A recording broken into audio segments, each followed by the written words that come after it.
It's time for Reason. But politics has been changing dramatically because more and more people have disengaged themselves and turned themselves away from the federal politics because they don't feel they can do anything. If you notice media is changing dramatically. You're not following the mainstream anymore.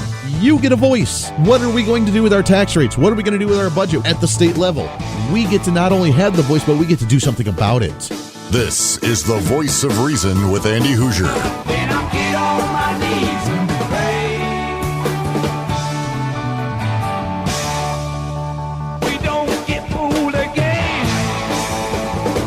Don't get fooled again. Welcome into the Voice of Reason right here on the Mid-American Network. Ladies and gentlemen, my heart has been broken this morning.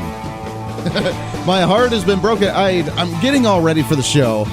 And I'm sitting in the studio, and I'm studying, and I'm researching, and I'm looking some things up, trying to tidy some things up last minute as we get ready to talk. We got a lot of things to cover today, and I want to hear from you. First off, good morning and welcome in. I'm a little upset. I'm a little shocked. I'm a little careful. I've never heard of, and this is why I always give the sports side a little bit of a hard time. I've never heard of someone who has never seen the Star Wars movies. Never. Are you kidding me? Really? You've grown up, and I mean, these are grown adults, and they've never sat down and watched any of these Star Wars movies in their life. This is unacceptable. This is just not right. It blew my mind. I stopped dead in my tracks doing my show prep this morning as they said that they have never, two of them, both of the guys on the sports side over on KGSO and our sister station here in Wichita, and neither of them had seen Star Wars at all. And I've never heard of any such thing like that. This is absolute blasphemy. This is the American pastime. It's almost like baseball. And being the sports guys, they understand the American pastime that is the sport of baseball. Star Wars is like that. Any of them, even if it's the classic ones, not really the new ones. I've never heard of such a thing of someone saying, I've never seen Star Wars. I've failed. I have failed as an American aficionado and enjoying what is classical in this country. Welcome into the Voice of Reason. It is a pre-Friday celebration. It's the day we look forward to every single week. It's the day that we see the light at the end of the tunnel. We're almost done with the first full week of 2018. Welcome into it. Let's carpe diem. Let's make a good day out of it. Let's enjoy it the best that we possibly know how. And I want to hear from you. 316-721-8255. 316-721-TALK. If you want to join in, I have social media up all over the board on Twitter at Hoosier Reason, the Facebook on the Voice of Reason page, the KQAM page, the Facebook Live feed that is rolling. However you want to jump on, however you want to ask a question, make a comment, I'd love to hear from you. I've been getting some comments about different topics over the last few days from the State of the State address, and the theory that I had, the far-fetched, long-stretched theory that I had about Governor Sam Brownback with his comments that he made on education, where I thought that he was taking a jab at the progressives. And if you didn't hear this yesterday, I made the case, which I was wrong about, but I at least made the case, and I attempted to see the See, I'm an eternal optimist. That's just what I do. I look at the positives all across the board, and anytime that I can see a positive, I'll try and find that silver lining to advocate. And if they're not thinking that way, hopefully to say, oh yeah, I was thinking that way, and then start steering their mindset that way. Governor Brownback made the statement, as you know of, a couple of days on Tuesday, saying this. We have received the decree of the Kansas Supreme Court and are putting forth a proposal to comply, as we have done with the prior decisions. My budget recommendations includes an additional $600 million in funding over the next 5 years. This multi-year approach will provide the time necessary for school districts to plan and spend this additional money more effectively. My proposal does not include a tax increase. All right, so he's proposing the budget. It got released yesterday. It got onto the table of the legislators, and it was the continuation of added funding to the education system for the state of Kansas for $600 million spread out over the next 5 years. And I was very concerned because the few allies that Governor Brownback has had still in the state, with many of the conservatives and many Republicans, he really was damaging that relationship with many of the conservative Republicans that are still supporting him in this state. Now, who knows how long he's still going to be governor? Maybe he doesn't care about that. And if he's on his way up to the federal level still with President Trump for the religious freedom ambassadorship, then good for him. And I wouldn't blame him if he doesn't care about much of who really supports him and doesn't support him in the state. I have been a strong proponent and advocate to support Governor Brownback for most of what he's done over the last 3 years that I've been on the radio here. I've still tried to defend him. I have a really hard time trying to defend. So I was trying to find the silver lining and thinking that with the statement that he made after that, we cannot, we must not repeat the mistakes of others who have gone down the primrose path of thinking that educational results can be forced by massive infusions of taxpayer money alone. Money by itself will not solve the problem. It's a beautiful statement. It's exactly what needed to be said, along with, then he goes on afterwards. Additionally, we must stop the never-ending cycle of litigation on school finance. I urge the legislature to put a constitutional amendment on the ballot this year addressing our school finance system. The people need to be heard on this central issue of state government. So, Governor Brownback, you can either take it one of two ways from that state of the state. And that's what we analyzed yesterday. Either step number one was that he was trying to play both sides and he was trying to be nice the way he always is, because his character, his personality is he's just a nice guy. He doesn't like to get down and dirty and play the political games. He's just a nice guy and likes to be nice to everybody, Republicans, Democrats, whoever. And then people still just continue to hate him because it's politics, unfortunately. So he's trying to play both sides. Yes, here's the money, but you know what? Money's not going to solve it, and here we need to advocate for the constitutional amendment so that way we can give them the money this time. It's almost like the amnesty thing. Like Ronald Reagan did in the past, like Donald Trump's talking about now, is the fact that, well, maybe we'll give whoever's here now amnesty, and then after that, then we'll make sure it doesn't happen again. President Ronald Reagan tried that back in the 80s. It didn't work. The Democrats lied to him. Oh, yeah. We'll stop it. We'll build the wall. We'll do immigration enforcement. We'll make sure this never happens again. All you got to do is give them amnesty because it's too expensive to take them back to their own country, to deport them, to get rid of them, and to punish them. We're not going to round people up. We're not going to punish them in that sense. Give them amnesty, and we'll meet you halfway and make sure that you're never going to have to make amnesty again because we're going to seal the borders and enforce immigration. Okay, great. It's a nice compromise. Let's do it. And it backfired because look at the position we're in now. That's what Governor Brownback's trying to do, it seems like, with this statement. Here's the money. We'll give you the $600 million. We're not going to have to raise taxes. So you legislators, you get to have your cake and eat it too because you get to increase educational funding and you can go back to your constituency during the midterm elections and say that you're not going to have to raise taxes in order to make it happen. You're getting best of both worlds, but money's not going to solve the issue, and let's create a constitutional amendment so we don't have to go through this again like we have for the last 10 to 12 years. That's one way to think of it. And that seems to be the right one in the end. But the other theory that I had was that he was trying to jab at them. Here's what you want. You're going to want this, and then it's still not going to be enough because the Democrats' response afterwards was, that's nice, but we're going to look at more. We'll take a look at the budget, but we need to take it to another level. And it's been a very frustrating process because no matter what you do, you can never make them happy, which is why I advocate for not even trying to make Democrats or progressives happy. You ram it down their throats. We have a Republican majority. We do our bidding because if the constituency would have wanted the alternative, then they would have voted for Democrats. We have a Republican majority because the majority of the people in the state, whether you're out in the western part of the state or you're on the eastern part of the state or you're in the north part or the south part, wherever you may be, the reason we vote Republican is because we have Republican values. We have conservative values of limited government, less taxes, more freedom, more liberty, and more choice. That's what we advocate for. So my thought was he's going out anyways. He knew it was going to fall on deaf ears. They didn't really care about what he had to say. The one issue that he brought up during the State of the State address was education. Give them their money, let them see their reaction, and then shove it down their throat that they're not going to get it. He should have come out and made a bold statement and said, I'm going my way out. I don't really care if you like me or not, but anything you do that increases a cent in additional spending, a cent in additional tax increases, a cent in education more, then I'm going to veto it, and you better have the numbers to override my veto. I wish he would have said that, and he didn't. I was hoping that he was toying with the legislature just a little bit because he's on his way out and that's what he needs to do. But about 13 hours ago on Twitter, Governor Sam Brownback made this statement.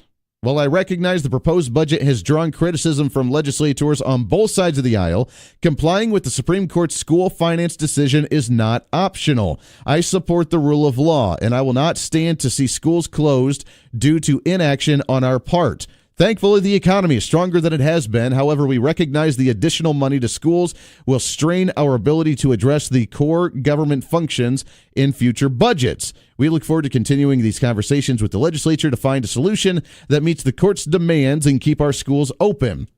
It's neither constructive nor wise to hold hostage the other critical initiatives due to political gamesmanship and over disagreements over school funding pieces, the piece of my proposal.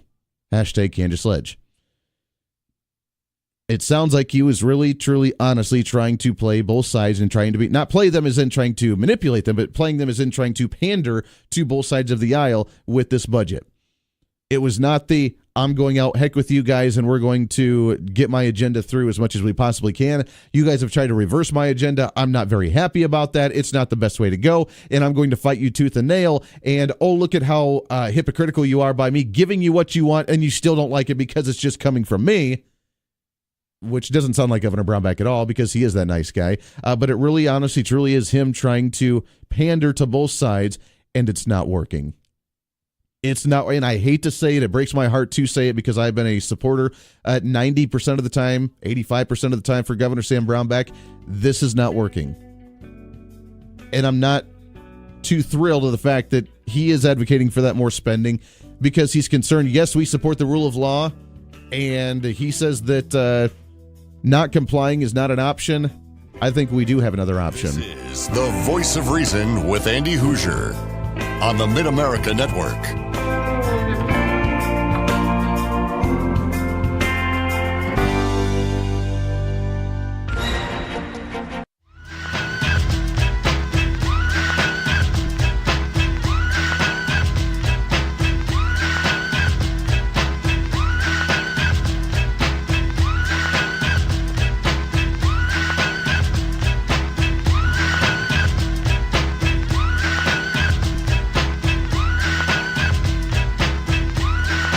Welcome back into the Voice of Reason right here on the Mid-America Network. Happy Thursday to you.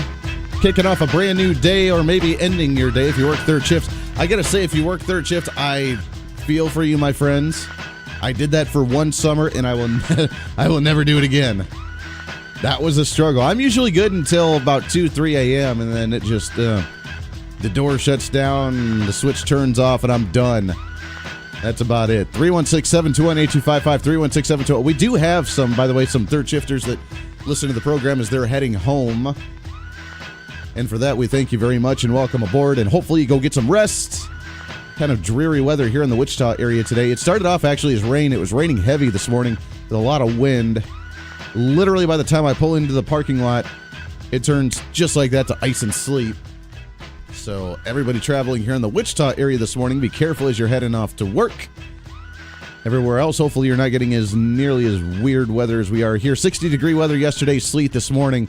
You know you're in Kansas when. 316-721-8255, 316-721-TALK. If you want to join in, the Republicans beginning now to turn on Governor Sam Brownback, the few that did still support him on the political landscape here in the state of Kansas. If you're outside of the state, I'm very curious on your thoughts from your perspective, kind of the third-party perspective of what you've seen and what you've heard from Kansas politics. We are going to be getting back on the Oklahoma Policy Institute and some of the state reps and state legislators from Oklahoma and Texas because I want to get a feel from what's happening down there as well. Because if we all start working together, then we might be able to start coming up with great ideas on how to make each of our individual states better.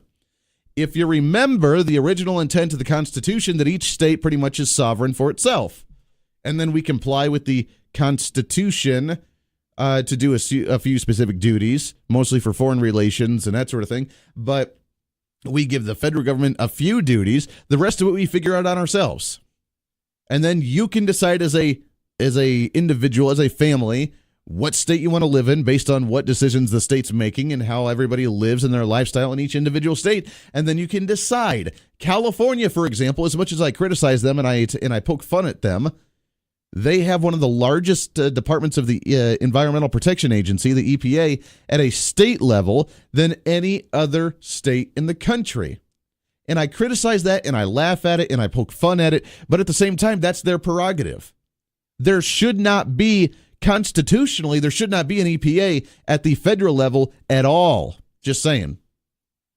There's nothing in the Constitution that says the federal government has the right to regulate anything of that sort at the federal level to impose it on every state. It shouldn't be that way. All the EPAs, all the environmental regulations that you want to have should be done at the state levels.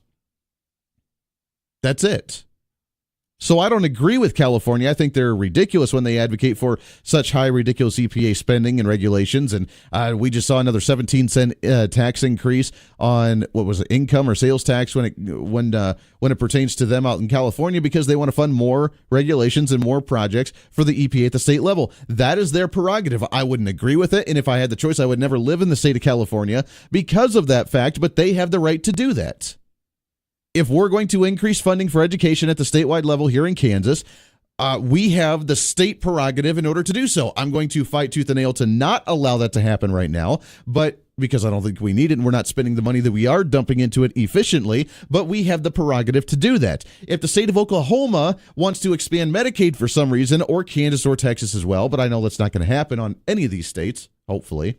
But if Oklahoma for some reason wanted to expand Medicaid and Medicaid projects, then constitutionally, under state sovereignty, you have the prerogative to do that. Just don't expect any money from the federal government, because constitutionally, the federal government should not be involved in health care in any way, shape, or form. That is not a duty of the federal government. That is a duty of the state government. So if you want to increase it and expand it, then all the power to you, but just know that's going to be a burden based on your state's funding as opposed to federal aid. And that's why the Democrats in Kansas here are doing it and advocating for it. They're advocating for it because how many times have you heard on the campaign trail or in the campaign ads or in the nice little protests that they do or the town halls that they try and join is that we're losing money for the state by not expanding Medicaid. We're losing money. And it doesn't make any sense. How are we losing money when it's going to cost us money? Oh, because we're missing out on all this money that could be coming into the state. Doesn't matter. Number one, if you look at it financially, you're going to get some of the money reimbursed for our expenditures for Medicaid, but we're going to have to cover the rest. So yeah, I guess we're technically not getting it in, but it's already designated to a sole purpose, and it's not going to cover the expenditures that we're wanting to increase. Second off, it's not the purpose of the federal government in order to send us money from to the states and say, here's another program, and oh, here's some more money for it, and oh, by the way, we're going to tell you how to operate it, and we're going to tell you what to do with your state, because now we have hold of your state and we have complete control of what you're allowed to do in your state. John Kasich saw that very evidently when he tried to expand Medicaid, and now 30% of his entire population for the state of Ohio is dependent on Medicaid for disability and elderly individuals and so on and so forth. 30% of the population. And every time he's tried to do something somewhat conservative in his state, the federal government pushes back and says, if you do this, we will pull our funding for your Medicaid. You'll be up a you-know-what kind of creek because you're not going to be able to fund it yourself, and then your entire state's going to implode.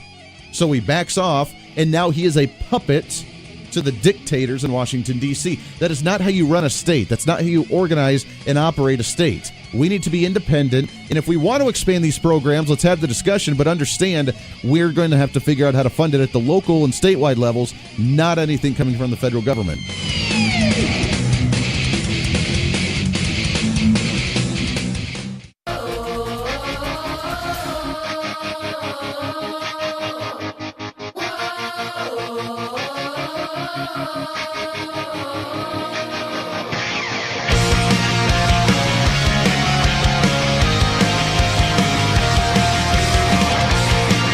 Doesn't tolerate name calling. You could put half of Trump supporters into what I call the basket of deplorables. But if you want to try, call the show at 316-721-8255 right now. This is the Voice of Reason with Andy Hoosier. Hey, good morning to you. Welcome back into the Voice of Reason right here on the Mid-America Network. Appreciate you hanging out with us today. It's a pre-Friday celebration all across the board, and I want to hear from you today. What's on your mind? 316-721-8255, 316-721-TALK. It's a beautiful day. This kind of weather, and I'm hearing from the western part of the state too, it's kind of windy, rainy, slushy, whatever. It's not the best, I guess, but to me it energizes me. Not the cold weather, but the storms or the wind, the rain, or the whatever it is. It kind of energizes me a little bit. So it's a great way to start off the day, get you woken up, have your dose of caffeine or your espresso or your coffee or your energy drink or your soda or whatever you drink in the morning. Maybe it's just water. I've been drinking, actually, for the most part in the mornings, lemon water because, trying to go on the health kick for the new year and all that. So I'm trying. We're trying to be healthy. It kind of gets countered by, throughout the day. But what do you do? 316-721-8255. I do want to shift gears a little bit as we look at some of the federal things and the state things at the same time. And one of the duties of the federal government is to enforce foreign relations and deal with foreign relations. That includes, by the way, immigration and people coming into the country or not coming into the country. That is a duty of the federal government, not of the states. There are roles and duties that are still supposed to be preserved and deferred back to the states. And when the federal government tries to abuse that power, then it's our duty to nullify that law and dismiss it and ignore it and fight it. And not send it to the courts, by the way, because I imagine what the Supreme Court at the federal level is going to decide on when the state says, we have the right to do that, and the federal government says, yeah, no, we kind of want to control that. So it's our duty. But one of the duties that is appropriated to the federal government is foreign relations. That includes immigration. So California, that's trying to protect dreamers, sorry, that is unconstitutional, and you are not abiding by your state sovereignty that's wanting to join the union. If you want to leave the union, all the power to you, and I almost hope you do. But right now, you're not abiding by the laws of the land. Ohio, with Governor John Kasich, again, a Republican, which boggles the mind, wanting to say, oh, dreamers, come on in. You're a great asset to the communities and you're a great asset to society, and come on in. We'll protect you in the state of Ohio. That is an abuse of power by a state. California, Ohio, you're going to be in trouble. Now, we still have, I saw the headline from the New York Times, Trump effect wears off as migrants resume their northward push.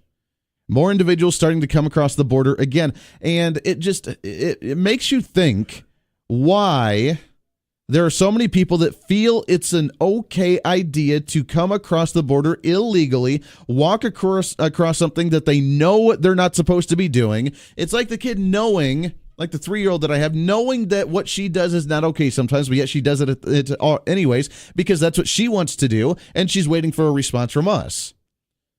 When President Trump got elected, the number of individuals crossing the border illegally dropped dramatically. We were looking at 40, 50, 60% decreases because they were scared of what was going to happen. Now that we've had a year and we haven't done anything, the Trump effect's beginning to wear off, and now they're starting to get emboldened again, and now they're starting to come up with a new plan to not get caught, or they know that they're not going to get in as much trouble as they thought they would under the evil, terrible, racist Donald Trump, and now they're going to try and start doing it again. It's almost like the fighter or the athlete or even the wrestler for like WWE or something, to where they talk trash, they talk big, they talk about how much they're going to bring the smackdown, how much they're going to take care of their opponent, how much they're going to go in and just walk all over them, and how they're going to be able to do it with their hands tied behind their back, and they talk all this trash.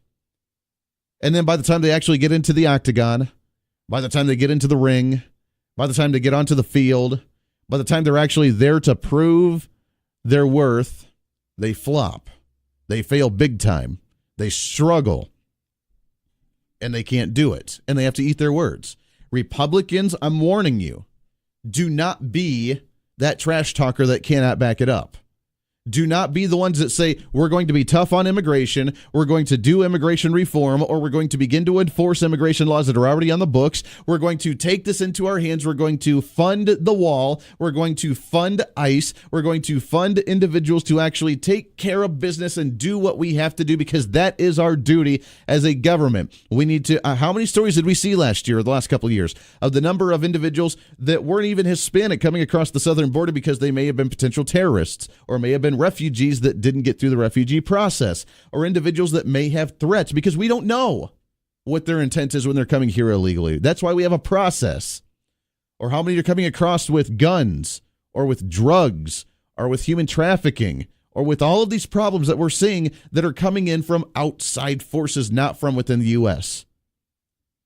And now the quote-unquote Trump effect is wearing off because we've talked bold, we've talked hard, we've talked heavy, and now what kind of action have we seen?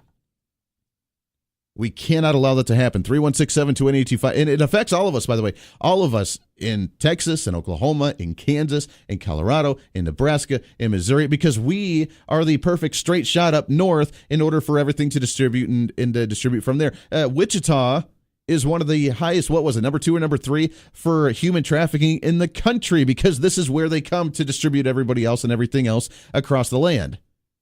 That's what we have to deal with. We're seeing half of the crime in the state of Kansas due to Garden City, the same way with drugs.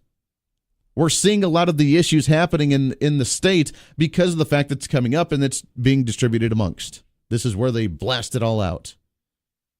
If we could fight that, we could save money. We could save security. We can make our states and our constituents in the average Joe Schmo, you and I working every day, feel better about ourselves. And it's not that we hate people or that we don't like people. It's just the fact that we need to protect our communities and make our communities safe and comfortable for us. That's what we have to work on. 316-721-8255, 316-721-TALK. Let's go to the phone, shall we? Good morning. What's your name? Eric, how are you doing today? I'm great, my friend. How are you doing? Not very well. Somebody isn't talking about the weather out here, and I've been stuck in the canal route's closed down. I wish someone would have told us instead of this. Maybe I'll change channel. Oh, boy, oh, boy. Now, where are you located? Where?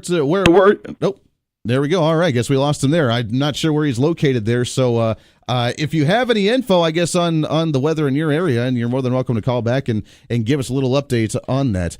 So 316-721-8255, 316-721-TALK. Before we take a break here, let's go ahead and jump over to our news director with a bit of some information. Good morning, sir. Hey, good morning, Andy. How you doing? Oh, we're living the dream. Hey, I just wanted to pass along some school closures as we have them within the listening area. Now, the listening area is in where? Because we're all over the state right now. Listening area here. Oh, that's right. We're all over the area. Gracious. So someone in Guyman, Oklahoma is going to be like, I don't know what you're talking about. Okay, we're going to do this for Wichita proper, so thank you for setting me straight. Wichita proper, though, Cheney, Goddard, Mays, Valley Center, and Trinity Academy.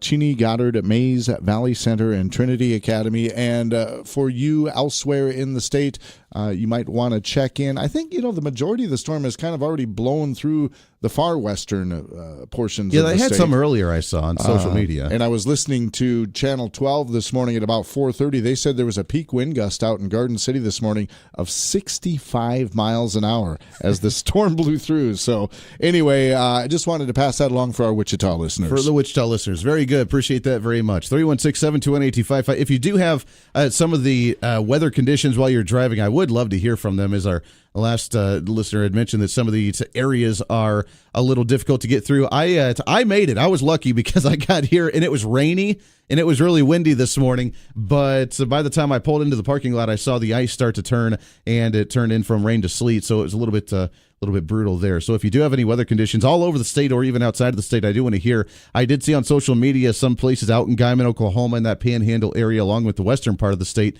has been struggling a little bit as well. So I guess winter's finally hit. Al Gore, where are you? We need you.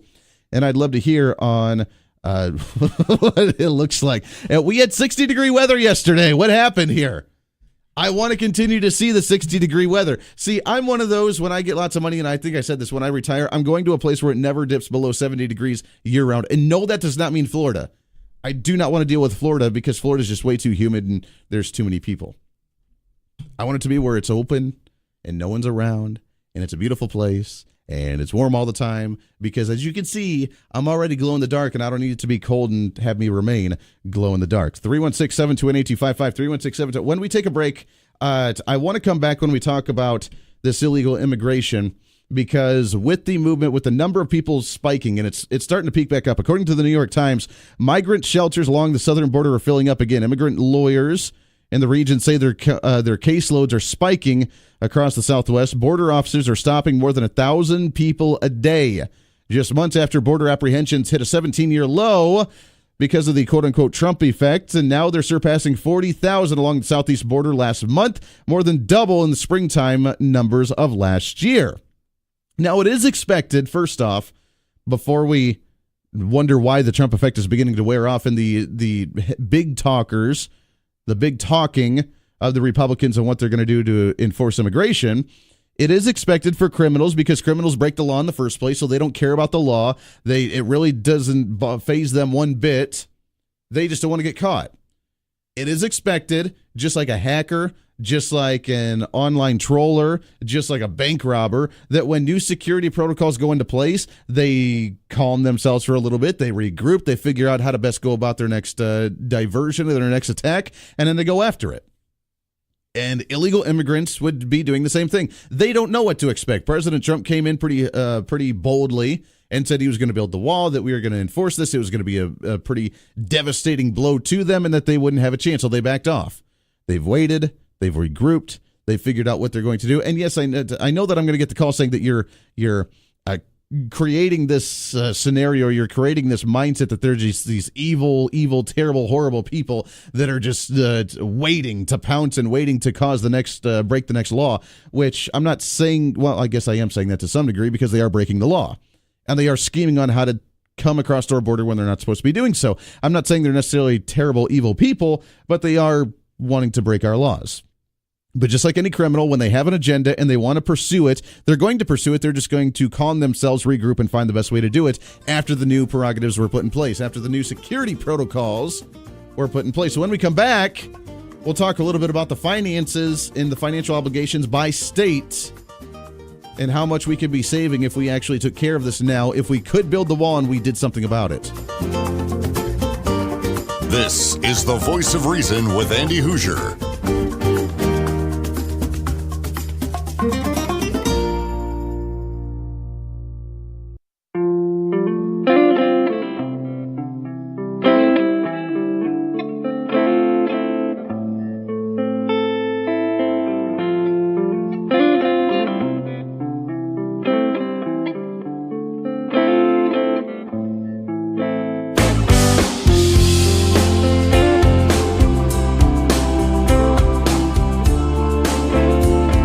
Happy Thursday to you. Welcome back into the Voice of Reason. Great to have you along this morning. Starting off a brand new, wonderful day. A little bit chilly with a bit of weather, it seems like, across the mid-America region. But nonetheless, it's a great one. Let's carpe diem. Let's enjoy it. Let's flourish. Let's see the opportunities that we have.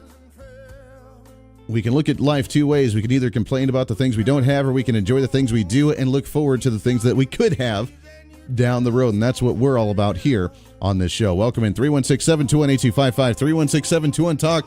I would like to hear, depending on where you're at all over the state, if you are traveling and you're seeing some of the weather, you can give me a status update on how that's looking. All I see right now is just dark outside my window of the studio. Here's a story from the AP. Immigration agents descend on dozens of 7-Eleven stores looking at trying to track and trying to find illegal workers. I sense that that's going to be a trend, and hopefully the loud talk, the quote-unquote trash talk that the Republicans have done over the last couple of years, just like the fighter, just like the wrestler, just like the football player, like the athlete, that if we're going to talk tough, we're going to back it up. We need to back it up. We have to back it up. There's no other way. If we're going to talk about it, we have to do it. The Democrats and the progressives have gone down that road for a long time, of saying that they believe in something, and then once the trend and the fads say else time, then that's when they change their mentality. They change their tone. They change their ideas. So we're not going to do that. We stand on conservative principles. We stand on traditionalism, and we stand on backing up what we say. We are not the ones, well, some of us are not the ones that say that we're going to repeal Obamacare, and then when we get the opportunity to do so, we say, oh, we can't actually repeal Obamacare because that would actually be really bad for society, because that would just shake up the entire system, and that would be really, really bad. We're not like that as conservatives. Members of the party have done so, and as you can see, we're not very happy about them. So, Illegal immigrants now flooding back across the border. The headlines, as I mentioned from the New York Times, is that the Trump effect is wearing off, and now close to 1,000 individuals a month. They're coming back, or it's 1,000 people a day are trying to come across the border. A day, 1,000, 40,000 over the month. Which I'm still curious about how we have immigration lawyers on the border trying to protect individuals who have come here illegally. They need to come back here because they just need to, because they're dreamers. They're dreamers. And we just need to defend dreamers. If they're dreaming, then this is the American dream, and they want to be part of that American dream. So who's to say that they're not allowed to come here? But how much does it cost us? Yes, many of them contribute to society. Yes, many of them go to work. Yes, many of them have families, and all of them contribute, and they do their jobs, and they pay taxes. And yes, many of them do, but many of them don't. And the ones that don't cost money. In the illegal immigration by state, Texas, you by far have one of the largest costs of this. Over $10 billion, almost 11, $10.9 billion that you pay for illegal immigration, for those services, for those costs. Now, all of these numbers, by the way, cover everything from education and medical and welfare and administration of justice and state and local expenditures, and all across the board as a state, almost $11 billion for the state of Texas. That's how much you're paying for illegal immigrants. Imagine what you can do with that kind of money. Could you rebuild maybe parts of the state that got hit by hurricanes last year? The cost of almost $4,500 per alien. How about Oklahoma? $623 million that you're spending. Now, if I remember correctly, you're in a constitutional crisis right now. You're trying to figure out what to do with your funding because you cut taxes, which is awesome. The economy didn't grow because of, not your fault, but because of outside forces. Now you're trying to figure out how to pay your bills. You're struggling, and you want to raise taxes. Imagine what you could do with another $623 million. If we could start weaning ourselves off of the burden on society of the fact that we're just paying out on all of these costs. Kansas, $503 million. We're wanting to talk about increased education spending by $600 million. That could cover it right there. Right off the bat. We wouldn't have to raise taxes. We wouldn't have to raise spending. All we would have to do is shift it and say, here's the money coming in to the government that's being allotted to individuals that are not supposed to be here in the first place, and let's apply that towards our education system, and boom, right there, it's taken care of. We wouldn't have to raise a penny in additional spending because we're already spending it. We just move it to a different place. $503 million. Imagine what we could do with that. All across, every state's got their money. Texas, you're one of the heavier hitters on that subject. It's sad that we can't take care of our own issues at home and then allow the federal government to do the one sole job they're really supposed to be taking care of. Hour number 2, The Voice of Reason, coming up. Stay here.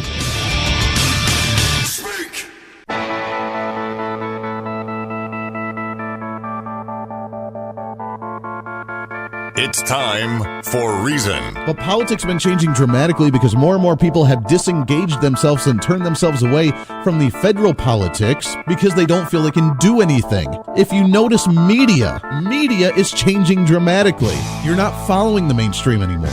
You get a voice. What are we going to do with our tax rates? What are we going to do with our budget at the state level? We get to not only have the voice, but we get to do something about it.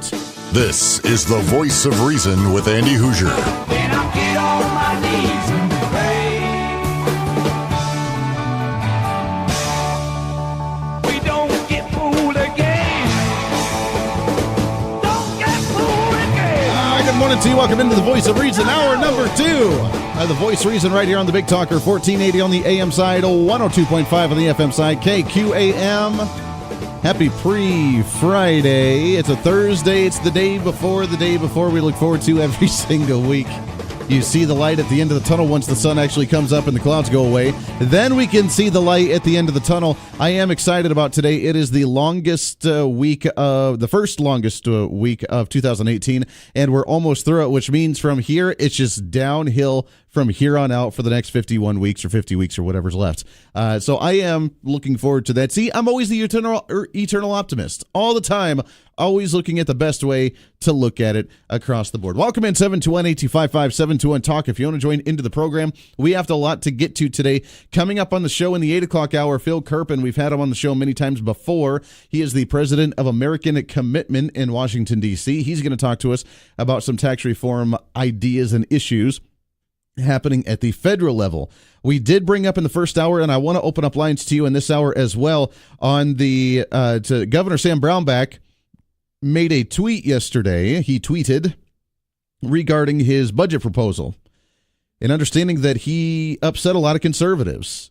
Obviously, the Democrats just don't really care about him, and they criticize him no matter what, which is why I thought yesterday, with the conspiracy theory that I had, with my theory, was that the fact that he was offering that to them, giving them what they wanted, giving them their cake and allowing them to eat it too, by telling them how you could fund education under his budget without raising a cent in taxes and still getting all the money that you want. And by offering that to them to see their response. Because he still threw in the idea that, number one, money's not going to solve the issue of education, which is true. And number two, that he advocated for the legislature to create a constitutional amendment to stop this litigation that's gone on for 10 to 12 years, which is true. And we need to do both of them. So between the three comments that he's made during his State of the State address on Tuesday, I was hoping that he was playing them to a degree of saying, here's the option for you. I want to see a response, but by the way, it's just not going to work, so I'm setting you up to fail to some degree, so that way you are forced into dealing with the situation, hopefully without even having to raise taxes or raise spending on the issue. The other option, the other way to look at it as well, is that if we spend all the money on education, they won't have enough money to expand Medicaid, which is another great way to look at it. But as Governor Brownback has done before, he has tweeted out, and he's just the guy that's too nice. He's too nice to try and play, and he tries to pander to both sides, and this is what he had to say yesterday if you missed this tweet. While I recognize the proposed budget has drawn criticism from legislators on both sides of the aisle, complying with the Kansas Supreme Court school finance decision is not an option. I support the rule of law, and I will not stand to see the schools closed due to inaction on our part. Thankfully, the economy is stronger than it has been. However, we recognize the additional money to schools will strain the ability to address other core government functions in future budgets. We look forward to continuing these conversations with the legislature to find a solution that meets the court's demands and keeps schools open. It is neither constructive nor wise to hold hostage other critical initiatives due to political gamesmanship over disagreement on the school funding piece of my proposal. That's what he had to say on Twitter yesterday. Now, many conservatives not very happy because of the fact that we know the options that we can have that still won't constitute and lead to a school closure, but we can draw the line in the sand when we already have the majority of our budget going towards education. We've talked about it numerous times. I don't need to go down that road again today. What we need to do is look at this politically. Unfortunately, I don't like politics, at least that sense of the politics, but we need to address it because that's how politicians work. And this year, this legislative session is going to address two things primarily. There's going to be other things, but two things primarily, and that is what to do with the education and what to do with Medicaid. Now, we cannot increase both of them at the same time. We're already in a budget shortfall come 2019 for our 2-year budget unless we see major tax revenue coming in month over month over month for the next year, which I don't see happening with tax increases. It's going to begin to stagnate just a little bit. The federal economy may help out a little bit, but it's not going to carry us into the level that they want us to have. So, what's our next step? We look to fund one of these issues as opposed to two. I don't want to see either one of them funded, but you know one of them is probably going to be. So, the question is, do we take Governor Brownback's budget proposal and fund the $600 million the way he proposed, which the Republicans and Democrats are not happy about? Do we raise taxes to fund education, or do we raise taxes to fund Medicaid? The answer is none of the above. I know, I had you going there for a second. Well, wait a second, he's not turning his back. No, the answer is none of the above. We do not increase money or taxes or revenue for Medicaid expansion. We do draw the line in the sand for education. We let them throw themselves into a constitutional crisis, and then we take it not to the courts, but we take it into the hands of the legislature. Let's go to the phone, shall we? 721-825-5721 Talk. Guess we lost him. You can call me back if you want to. You're hanging on there for a while, but I do want to hear from you. Your thoughts on the governor's comments, the tweet that he made. Unfortunately, and like I said before in the last hour, I have been a proponent and a defender of Governor Sam Brownback for the most part, 85% of the time. I really enjoy what he's done. He does not need to be trying to pander to both sides now that he is on his way out, whether it's the end of his term this year, which is already the stagnant year of any governor or president for their last year, or whether it's going to be leaving early for the position at the federal level. Either way, he does not need to play nice with the progressives that have tried to reverse his agenda every step of the way. He does not need to pander to them. Stand up to them. Fight them. No, we do. Yes, we do respect the rule of law. No, we do not need to comply with the Kansas Supreme Court. They have bullied us. They have manipulated us. They have abused their power. They have told the legislature exactly what to do with their power of the purse. They have told them exactly what to do financial-wise with a certain special interest that many of the many of the Kansas Supreme Court justices have a special interest in with their backgrounds. We do not want to comply with them. We do not have to comply with them. It's not a radical position. It's not a radical stance. And this is what we have to do, because if we give in just like every other time, this is the example that we've used before.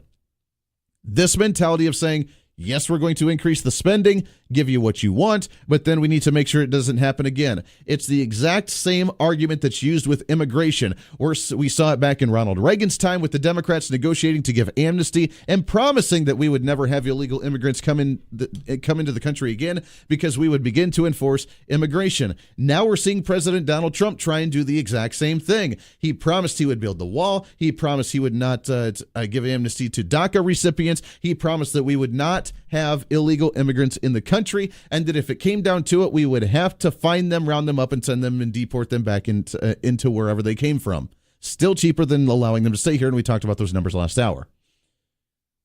Trying to play both sides now without turning around and saying, well, we need to be a country of love and compassion, a bill of compassion, and whatever else that he mentioned. I had the audio clip. I don't know if I'll have to find it here. But President Donald Trump actually wanting to make that statement yesterday. I'm not a fan of it. Not a fan of it. We do not need to repeal or do not need to give amnesty to DACA recipients. We do not need to try and have a bill of compassion and love. We need a bill on the rule of law. And if you've come here and you've broken the law, if you've not reconciled that situation, that's on you, not on us. Bye-bye. End of story. Is it heartbreaking? Yeah, I'm sure to the families it is. And now you get to make a choice. What are you going to do? Are you going to start complying with our laws? Oh, they haven't broken a law. Yes, they have. Just by being here, it has broken the law. We need to address the rule of law, because if we are not a nation of laws, then what are we? If we just let things go to the wayside, then what are we? What is a nation if we don't have boundaries? What is a nation if we don't have laws? What is a nation if we don't have rules? What is a nation if we don't understand the difference between what the states are allowed to do and what the federal government's allowed to do? And the few things the federal government's allowed to do and the majority of the things the states are allowed to do. One of them, mind you, is not making decisions on immigration or who's allowed to be in the country. California, Ohio, and some of you others. And that's exactly the same example at the State of the State address and the statement on Twitter that Governor Brownback made. We're seeing a trend now to where we talk tough during the primaries. We talk tough when we're not in office or we're talking about an agenda, and then we don't do anything when we actually see the opportunity. Governor Brownback has fought the fight for a long, long time. No, he has not cut funding from schools. No, he has not cut funding from anything other than just borrowing money elsewhere from 30 years projected out. But does it balance the budget? No, absolutely not. We are in the time where we really couldn't balance the budget without cutting spending that we did not do. And that is a fault on legislatures and on Governor Sam Brownback, on all of the above. Now is not the time to cave in and say, well, we were told to do so from the Supreme Court. Guess we better follow it, because they are now the parent and we're now the children as the governorship and as the legislatures. That's not how government works. That's not how it works. And as much as I have favored Governor Brownback, he is absolutely in the wrong on this one. And he's losing the little bit of support that he still had in the state because of a statement like this. We cannot pander, we cannot waver, we cannot back down. Whether we're talking about immigration, whether we're talking about our education finance, whether we're talking about our budget, whether we're talking about, doesn't matter. We've seen example after example after example of Republicans caving and trying to pander to the opposition when we don't have to do that. In the country, we elected Republicans for the majority in the House, in the Senate, and in the presidency. In the state of Kansas, we've elected Republicans in the House, in the Senate, it is as the governorship. As a majority, do Republican things, and if the progressives want to fight it, let them fight it. They're not in charge, they're not in the majority, and they cannot control the conversation. Because if we allow them to do so, then what's the point of voting Republican, allowing them to have the majority if we just cave whenever they try and stick up their arms and try and block us every step of the way? If we're not prepared for that, then what's the point of being in leadership positions? 19 minutes past the hour. This is The Voice of Reason on KQAM. The Voice of Reason with Andy Hoosier.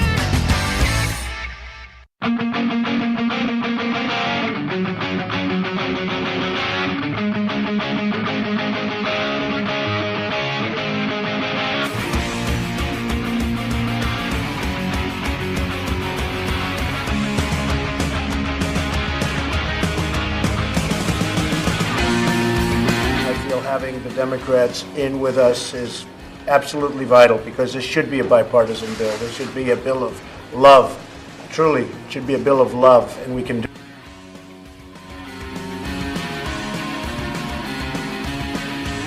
We have received the decree of the Kansas Supreme Court and are putting forth a proposal to comply, as we have done with the prior decisions.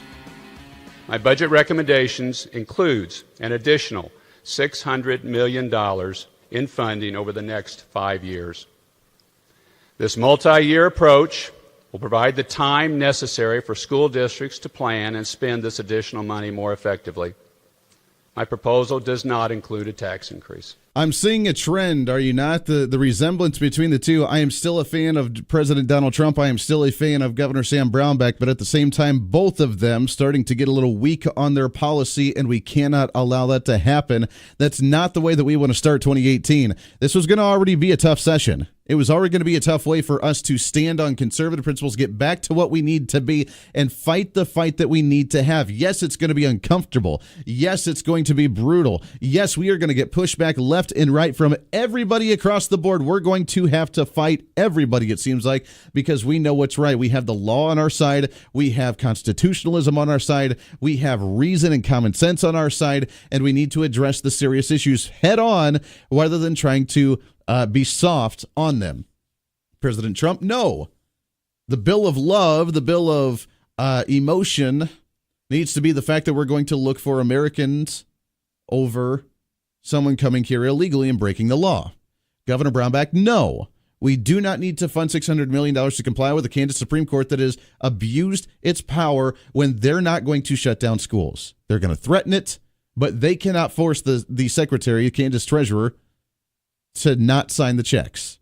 And if they do, they have some kind of blackmail or abuse of power that they're using behind the scenes, because that's not within their way to force, or they're not authority, umbrella of power, in order to tell the Kansas treasurer to say, don't sign those checks to the school districts, because they're not going to open up those schools. And as far as I'm aware of, they do not have the manpower to go door to door to door of every single school and make sure that they do not open up those doors. They have no authority, they have no power, and we have to call their bluff.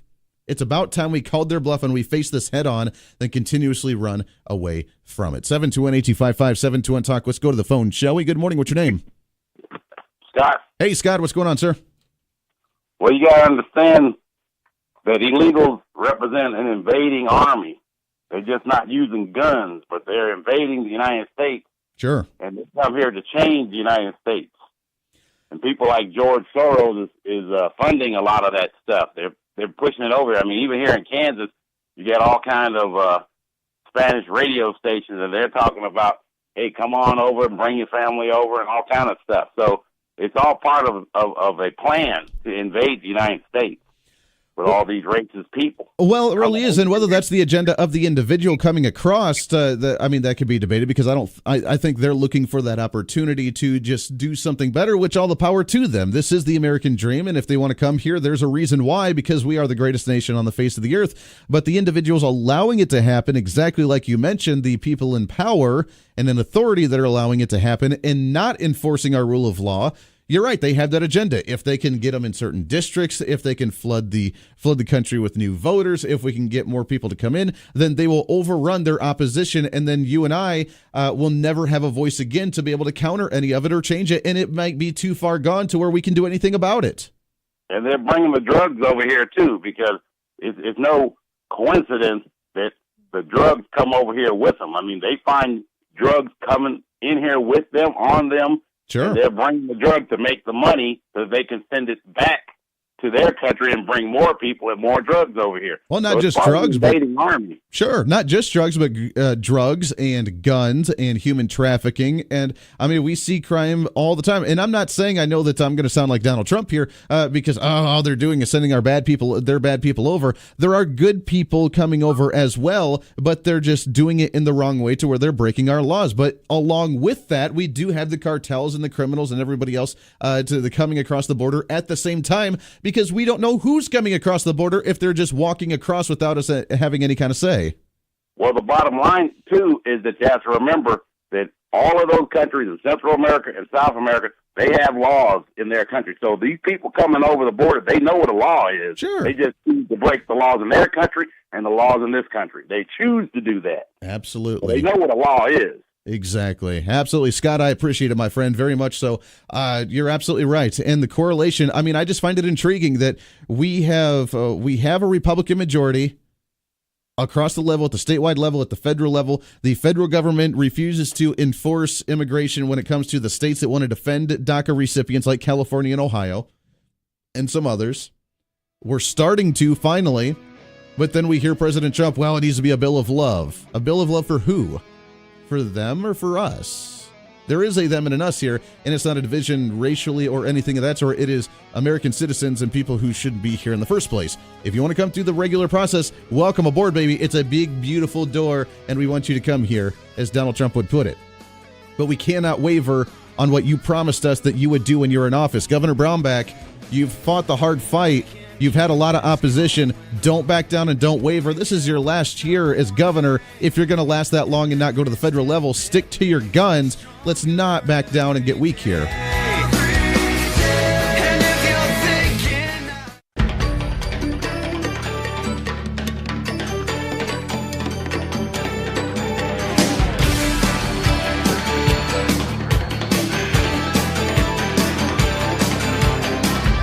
Taking talk radio to the next level.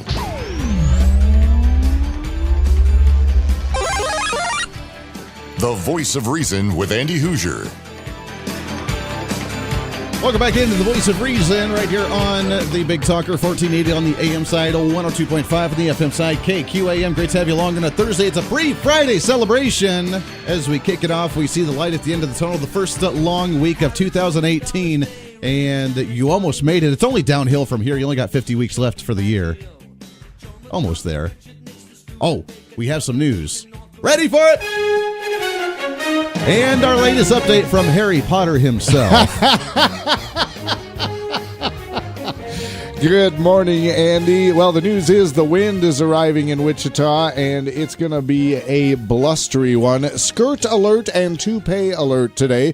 And also, I want to run through the school. So wait, I got to staple down my toupee? Staple that bad boy down. Staple it down. School closings as we have them, just to update you. Schools closed within our immediate listening area this morning include Cheney, Goddard, Mays, Valley Center, Trinity Academy, Sunrise Christian, Andover, the Classical School of Wichita, Conway Springs is closed, Goddard Holy Spirit, Wichita Independent School, Wichita Friends School, the Wichita Montessori School, as well as Wichita Heights Preschool and the Wichita Adventist Academy. They're acting up pretty good now, aren't they? Yeah. So they are. Now, when we were driving in this morning, it was rain for the most part. When I drove in, at least it was all rain with a lot of wind. And then literally as soon as I pulled into the parking lot, Man, it changed drastically, and it was all the ice. Now we're seeing the little layer of the ice and the slickness. Little bit of ice, little bit of snow, whole lot of blow.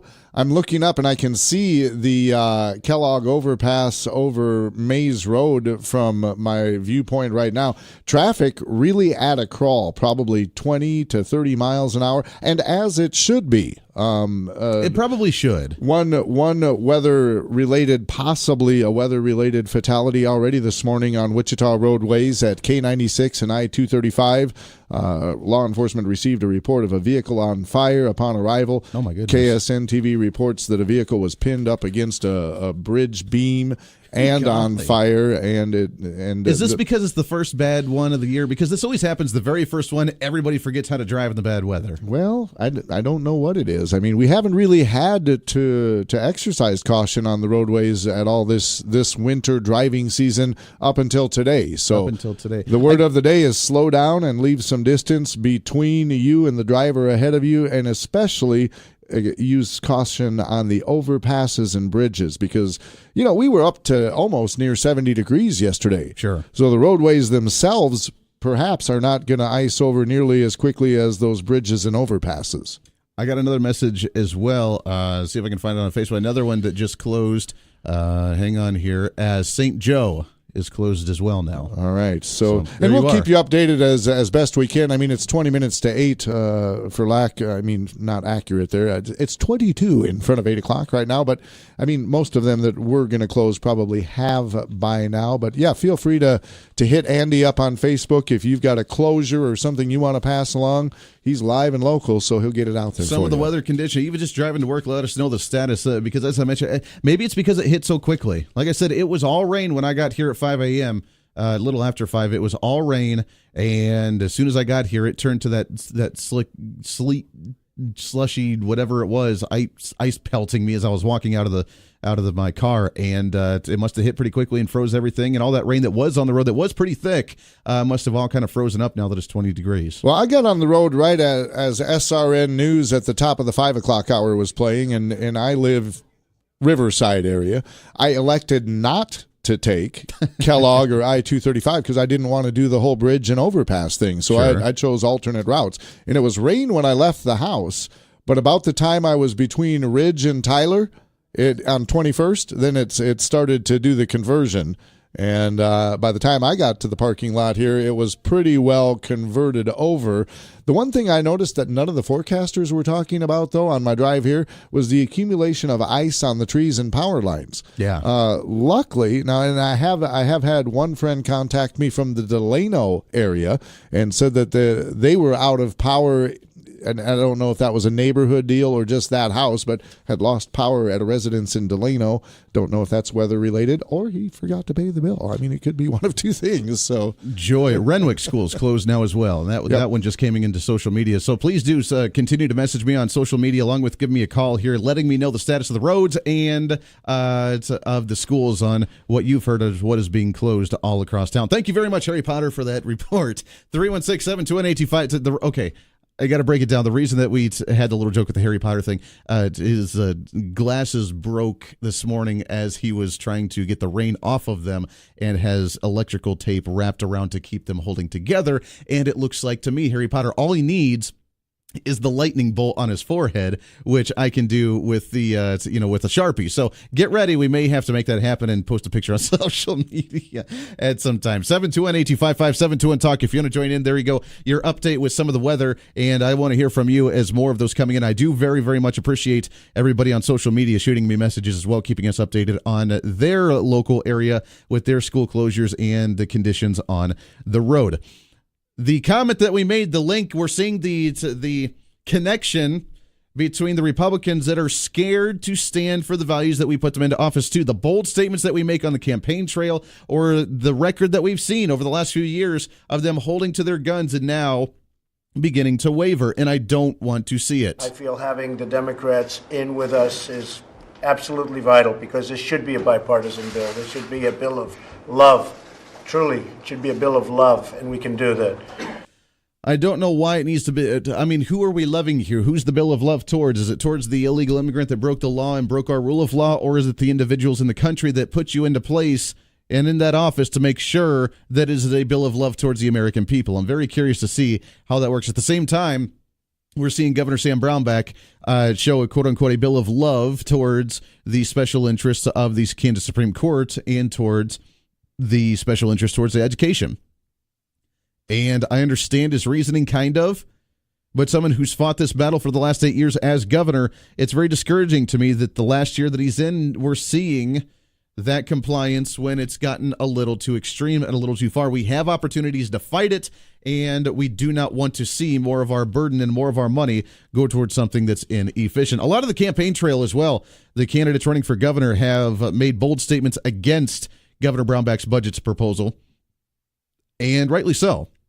They are working to distance themselves. It's kind of like George W. Bush at the time, where the Republican candidates after and running for the 2008 election, they were starting to back off a little bit and trying to find ways to distance themselves, which then we chose John McCain. That was the most progressive Republican that we could have. That was more in line with George W. Bush than any of the other ones before. But I digress. Many of the candidates in the 2008 presidential election tried to distance themselves from George W. Bush. Democrats running in 2012 were trying to distance themselves from, or not 2012, but 2016, were distancing themselves away from Barack Obama. In the midterm elections, many of the candidates for Congress were distancing themselves away from the legacy and the record of Barack Obama because he was so unpopular at that time. Governor Brownback, as I mentioned before, and I'm still an advocate and a supporter of Governor Brownback. This is just one of the hiccups that I'm not in support of in any way, shape, or form, but he's unpopular. A lot of people don't like him on both sides of the aisle, and a lot of people really, really, really do not like this budget proposal that he's created. And the candidates for governor, what are they doing? They're distancing themselves away from him. One statement from Mark Hutton, candidate for governor. Yet again, Governor Brownback kicks the can down the road, laying the proposed spending without saying how he would pay for it. As a businessman that founded a small construction company that became a large one that would never fly in the private sector, we need a governor willing to identify problems as well as create solutions. It's time to turn the page in Topeka. From Secretary of State Chris Kobach, candidate for governor. The Collier-Brownback plan is another big bill for hardworking middle-class Kansas taxpayers. This news is especially disappointing in light of the legislative leadership recently commissioning an independent analysis of education funding levels. Instead of waiting on the results of the study, the Collier-Brownback administration is writing a massive check that the state cannot afford. Most discouraging of all is that the Collier-Brownback administration fails to do anything to stop the endless cycle of taxpayer-funded litigation, which places judges rather than teachers, parents, and their elected officials in charge of the success of our schools. We must focus on passing a constitutional amendment, restoring the power to tax and spend to the legislative branch, and ensuring the unelected judges cannot close our schools. Wink Hartman, candidate for governor. This is another bill built on smoke and mirrors. The governor pulled money from our state retirement program, dollars our children and grandchildren will have to repay with interest. There isn't a single efficiency, a single obsolete program ended. That's an irresponsible waste of taxpayer dollars, while year after year asking for more and more. In the business world, we don't attack employee compensation. We put our employees first. Any plan to increase spending needs to be matched with policy that improves outcomes for our children. Our plan creates the growth and jobs we need. It's time to bring leadership to the governor's office and put an end to the games that put retirement of thousands of Kansans at risk. Many of the candidates stepping up, not liking what they have to say and what Governor Brownback had to do with the budget proposal, losing a lot of support from Republicans across the board. How do we reconcile this situation? Because we don't want to be in the situation to where we're fighting the Republicans and the Democrats at the same time. We did that for many of the individuals last year in the legislature. It's not time for that. This is our year to take control of the situation. This is our year to move conservative agendas forward. This is our year to make something positive happen. We don't want to be in the situation like many Democrats felt when Trump got elected last year. You remember that? You're awake, by the way. You're not having a terrible, terrible dream. Also, you're not dead and you haven't gone to hell. This is your life now. This is our election now. This is us. This is our country. That was Rachel Maddow the night of the election when the results came in, and not too happy about the conditions of President Trump being nominated or being elected on November 6th or 7th or whatever day that was. So you and I cannot be in that same situation. You and I cannot be in that same boat. We're not going to sit here at the end of this legislative session and say, what just happened? What did we do? We funded more education. We expanded Medicaid to close to $2 billion in the state of Kansas. We allowed more regulation. We allowed more spending. We allowed more government control. We took away the initiative for the industries to grow. We took away the opportunity for the individuals to expand and succeed and flourish and prosper in the state. Even though that we got our tax breaks at the federal level, we have not seen immigration enforcement the way we wanted to. We did not see the repeal of DACA. We did not see the wall be built. We did not see the stalling of Medicaid expansion. We did not see the legislature get a backbone and stand up to the Kansas Supreme Court with their oversight and abuse of their power. I don't want to be in that position to where at the end of this year we sit back and we say, what did we do? You're listening to the Voice of Reason with Andy Hoosier.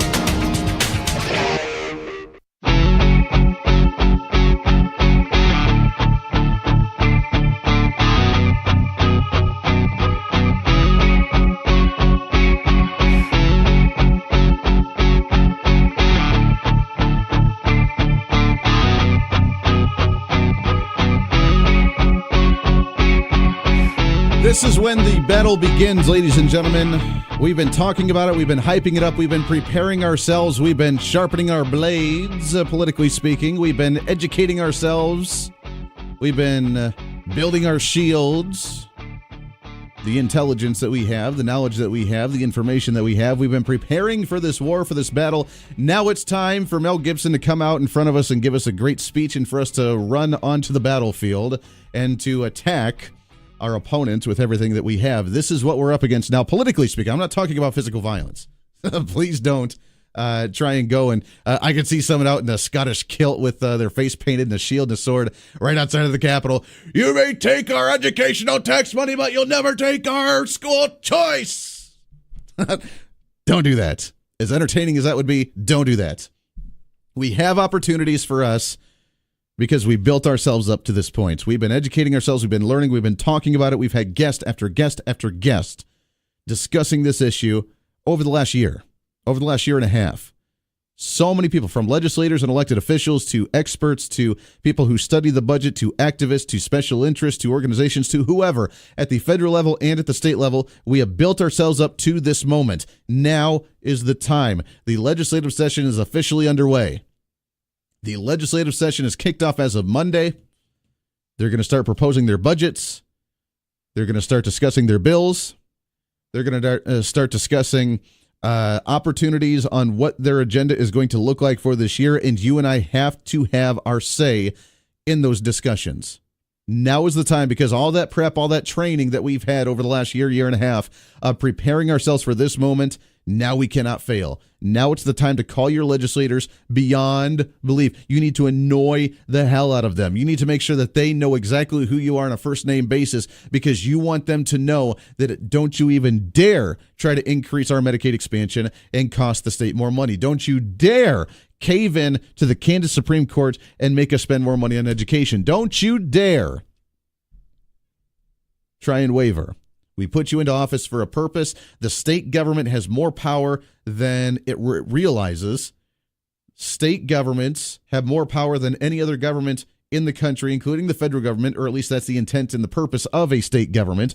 And now they had the power in their hands. And if they can't handle the heat, they need to step away from the fire. If they can't lead the way that they were chosen to lead, then they need to step down. If they have an R in front of their name and you're a Republican and you support limited government, less taxes, less regulation, less spending, and an audit, or maybe just the fact that we need to look at some of the fat we could trim off, if you believe in any of those things, we need to stand up and rise up now and make our voice heard very, very loudly and clear. I have some projects I'm working on from this end to be able to help out with that. They've been stalled a little bit, but we're still working on them as we had a few wrenches thrown into the system. But nonetheless, we're going to do everything we can on this show. We're going to be joining the TV side soon as well to get the media platform out even further. We're going to try and get as many people aware of the issues as we can and try and sway. No more of the just lumping in and assuming everybody that doesn't agree with us is ever going to change their mind. It's let's have the dialogue. Let's have the discussion. Let's have the debate. Let's make sure that it actually works. 721-825-5721-TALK. Coming up in hour number 3, Phil Kerpen with the American Commitment, president of American Commitment, going to be joining us talking about tax reform at the federal level. We are seeing that positive movement there, and maybe that will trickle down into the state of Kansas if we don't mess it up on the home front. I would be remiss if we talked about briefly the governor's candidates on the Republican side, or any of the governor's candidates, and their comments on the state of the state and what the status is going into our general election this year in November with the governor's race, because that's going to be another important one. And the big news that popped up, according to the Wichita Eagle, was Greg Orman kicked off the governor's campaign finance report with $453,000, the independent, that the Democrats are concerned about because he ran as the Democrat or as an independent and gained Democrat support before. They're concerned that he's going to steal a lot of the Democrat support and that he's going to swoon in and take over many of their votes. The third party thing's never done well to parties at all, or really to themselves even as independents, because they never get elected. But he may have some support in the fact that he has $453,000 that he fundraised and he raised himself last year, shows that he's got some momentum. On the other hand as well, one financial report did come out, as some of them will start to, and as they come out, we will continue to report them. And the big headline from the Topeka Capital Journal was that GOP governor candidate Wink Hartman loaned $1.6 million to his campaign for fundraising leads. Now, they can criticize that and saying that he's a terrible businessman with lots of money that's just going to self-fund his campaign. I don't see that as being a bad thing or a problem, but they're, of course, going to abuse him and attack him as they did with Donald Trump funding his own campaign as well. But so far, he's in the lead with money into the campaign. It's going to heat up very soon, and it's time for us to not only pay attention to what they're saying, but what their records and their track records and their business records and whatever else may be, so that we can make the proper decision come the primaries. This is your show. Hour number 3, The Voice of Reason, coming up in a second. Stay here.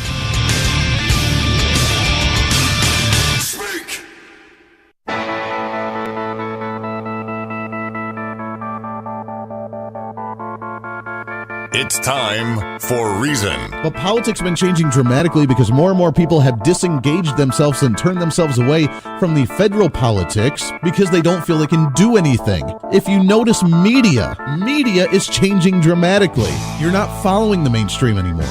You get a voice. What are we going to do with our tax rates? What are we going to do with our budget at the state level? We get to not only have the voice, but we get to do something about it. This is the Voice of Reason with Andy Hoosier. Then I get on my knees and pray. We don't get fooled again. Don't get fooled again. Oh, man, welcome into the Voice of Reason, hour number 3 of the Voice of Reason right here on the Big Talker, 1480 on the AM side, 102.5 on the FM side, KQAM. It's your pre-Friday celebration. We got to enjoy it. We got to live it up.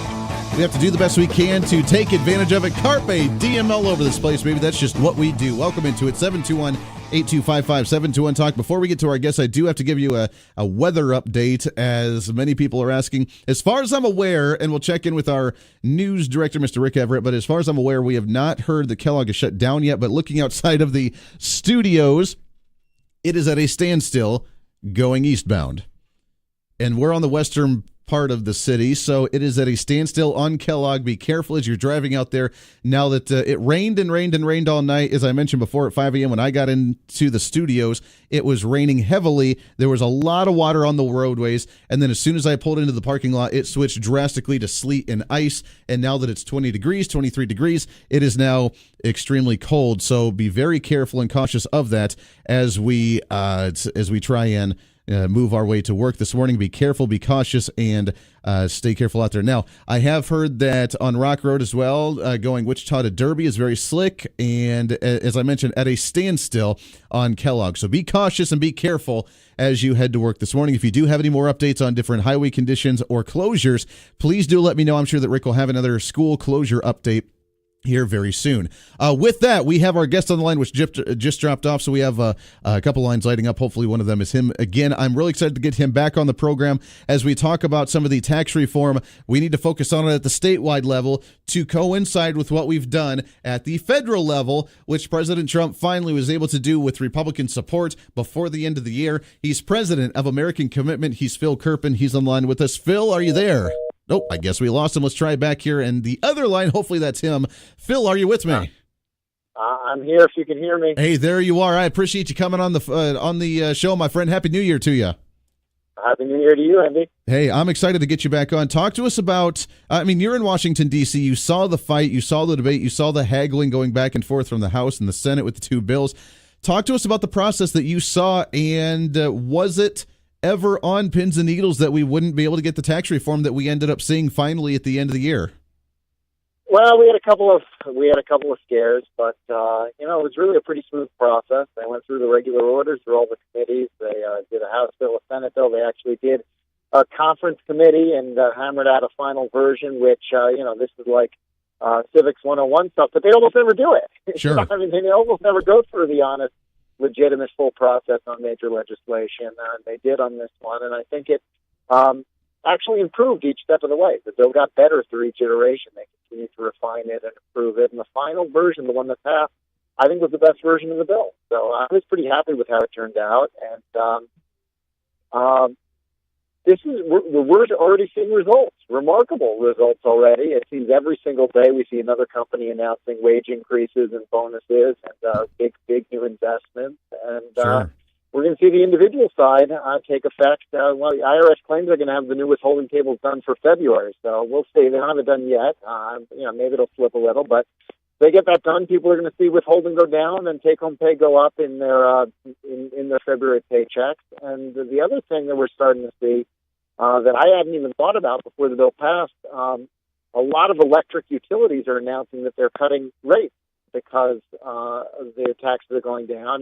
They've got rate of return regulation in a lot of places, and so they have to cut rates. And so Sure. a lot of people are looking at now sort of a triple win on taxes, where they're going to be paying a lower tax rate on higher income because their wages are going up, and they're going to be paying lower energy bills. Pretty good. Exactly. It's good across the board, and we've talked about that here locally because we're seeing our utility rates here in the Wichita area start to dip down, or they will be dipping down and going lower because of, as you mentioned, those regulations on capping of those profits. It was encouraging to see, as you mentioned, the process on how it was done. I don't remember the last time that we haggled between both chambers. We did the changes, we did the discussion, we did the joint committee to see what's going to be the best to blend the two together. We voted on it again, sent it off. I don't remember the last time that was done. We're so used to 8 years of Barack Obama's Fast and Furious, vote on it without seeing what's in it, and trying to manipulate it, trying to do an executive order, trying to ram it through as quick as we can, that the process, I think a lot of people got a little hesitant and wary on just because of the fact that we don't know how government's supposed to operate originally in the first place. I think that's right. But the other thing I found sort of amazing is that even when we went through the whole regular order process and did everything correctly, the media and the Democrats still tried to go crazy about how it was some sort of corrupt, we don't know what's going on. They used all of these, bizarre, over-the-top, attacks as if something improper was going on, when, as you pointed out, this is like the first time in recent memory they actually did it the right way, and they still got attacked for it anyway. Exactly. When President Trump and everybody came out in front of to the legislature and came out in front of the Capitol, and they were making their statements, and he had just gotten the news that many companies were going to start giving incentives and giving salary hikes and bonuses to their employees. That's going to be the next few years with this tax break. I know that the Democrats criticized over and over and over again that it was going to be a tax on the middle class, tax on the less fortunate, tax on the low income, but it's just not true because this whole, first off, trickle-down economics is silly because there's no such thing as trickle-down. Everybody gets to benefit from it, from the companies getting more profit, to the companies giving more benefits, to the employees getting salary hikes, to people, individuals getting more money. We're going to see massive growth all over the country, and we're going to start seeing what he's expecting, 4 or 5% GDP growth. Yeah, I think that's right. I mean, JFK calls that a rising tide lifts all boats, and I think that's what we're seeing now. Is that we've got an economy that really was already taking off in the first year of Trump because of all of the deregulatory actions that were happening in the administration. Now we're adding a very pro-growth tax plan on top of that, and I agree with you. I think we're going to touch 4% GDP growth in the next year, at least for 1 or 2 quarters, and the economy is going to feel different to people because you're going to have a lot more opportunity. We already have very low unemployment, and you've got a lot of money going into the economy in these tax cuts and a lot of incentives to invest. A lot of projects that were below the break-even before now go above the break-even because the tax bite is smaller. So a lot of investments suddenly get green-lit. That means a lot more demand for labor, for employees. And in a tight labor market, which where we are, Andy, that means wages have to go up. And that's why we're already seeing so many companies announce higher wages and bonuses. And I think that, some people might be listening and thinking, well, my boss isn't going to do that. He's a jerk. He's not going to raise my pay. Well, the great thing about an economy that's booming is if your boss doesn't want to pay you more, you can go find another opportunity somewhere else. And then you can say, look, you want to keep me, you're going to pay me more. Otherwise, I'm gone. And then you go if he doesn't. And so that competitive pressure is what's going to raise wages, I think, pretty much across the board. And it's interesting, if you look at kind of these bonus announcements that we've been seeing over the last couple of weeks, they follow patterns by industry, right? First sort of Comcast announces and AT&T and kind of all the other telecom companies, okay, then you start seeing the banks start doing it, and every bank kind of scrambles to match, and then you started seeing the airlines, and all the airlines started matching, and Walmart did a big announcement today. Walmart is going to raise their starting wage from $9 to $11, and of course, you raise the starting wage, that tends to raise everyone else up the wage scale over time, too, because, people start higher, they get raises, they go up the chain, they also announce bonuses. Well, if the largest retailer in America is paying a higher starting wage and paying bonuses, that means we're going to start seeing retailers raising wages. And so I think the economic benefits of the business side of this are going to be very large for people. They're going to be in the thousands of dollars. And then you've got the cuts on the individual side also, which are worth, $1,000 to $2,000 depending on your tax situation. So people are going to be paying lower taxes right out of the gate with the cuts on the individual side. They're going to be making more money because of what was done to reform the business side. I think it's going to be very, very positive. And as you pointed out, the Democrats and the media, I think they made a huge miscalculation because they went all in on just saying this raises taxes on the middle class. Well, it's not true. So, but they convinced everyone. So you got all these polls out there that, half of Americans think their taxes are going up. Well, what are they going to think about the people who told them that when they see their paycheck and the taxes go down and the take-home pay goes up, starting maybe as soon as next month? Exactly. They were lied to. Exactly. They're going to know. After a while, the bold-faced lies come back to bite you, and one of the, eventually the truth comes out in the end all the time, and that's what we're going to see, and hopefully that reflects to the midterm elections coming up at the end of this year as well. We're talking with Phil Kerpen. AmericanCommitment.org is the website to check him out. What's the next step? We did the tax break, which is great. We're going to start seeing, as you mentioned, all the benefits from it all across the board on numerous different levels. But what's the next step? We just deferred spending cuts in that decision for later this spring. We're still funding the government at the same level. Is there an opportunity now, and do you think that we have the votes and the numbers and support to start looking at realistic cuts at the federal government level so that way we can start applying the growth of the economy and start applying it to the debt as opposed to expanding the spending at the federal level? I really hope so. Look, they get one shot a year at doing a bill in the Senate that's not subject to filibuster using the budget reconciliation process. That's how they passed this tax bill. They tried to use it. They tried to carry it over from the previous year and use it to do health care, and they failed, repeatedly last year on that.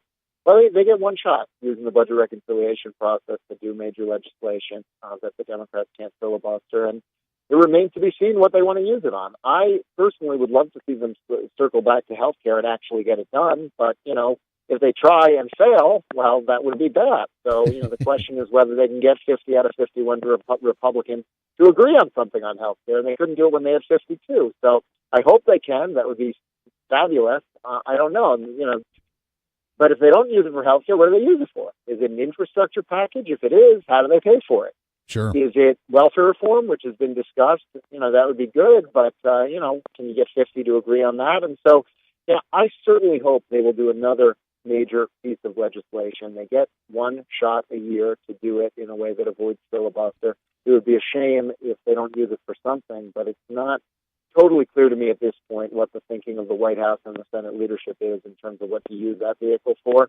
I would, if it were up to me, I would use it for health care because, it's great that they repealed the individual mandate in the tax reform bill, but a broken, out of control, too expensive Obamacare system is still bad, even if it's voluntary instead of mandatory. It's still bad. People still don't have other choices. It's still a disaster going on for the American people. And so I would love to see them figure out a way to get some version of the block grant approach that they kind of settled on in September of last year done and just get all the money and all of the regulatory power out of Washington and into the states on health care. That, to me, would be a huge policy victory and a huge political victory going into the election. Can they get 50 votes for that? I don't know. They were one short in September.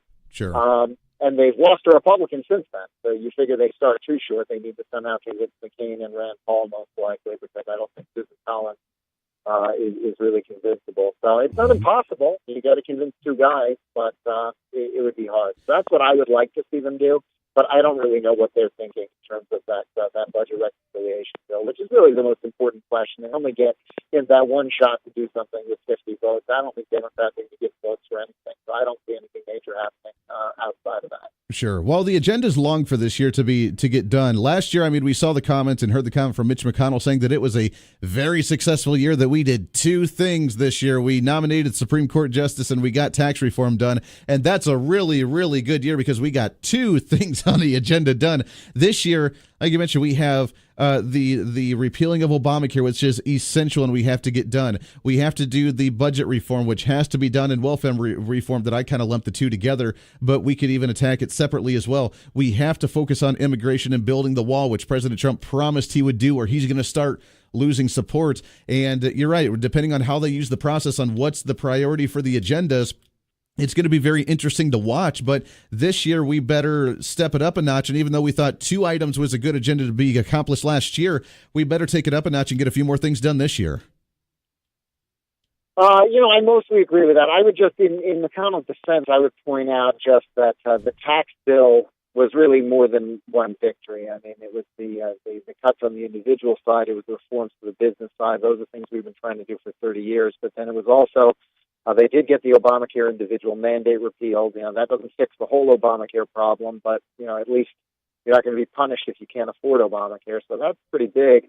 And they got ANWR open. The coastal plain of Alaska open for oil drilling. We've been trying to do that since 1980 when the 1002 area of ANWR was originally designated. And so, pretty big victories on energy and healthcare as well, tucked in with that tax reform bill. And if those had been separate bills, we would be talking about them as pretty big accomplishments in their own right. It just kind of ended up all rolled into one. So they did kind of do a lot in the end after doing almost nothing all year long. Exactly. They got it kind of all wrapped together in that one bill. They sort of saved the year for themselves. That said, I agree with you. Everything on your list, I think, is very important. And, it's going to be very disappointing if they just kind of fund the government and go home to campaign. And they need to get some more serious, real things accomplished. That they do.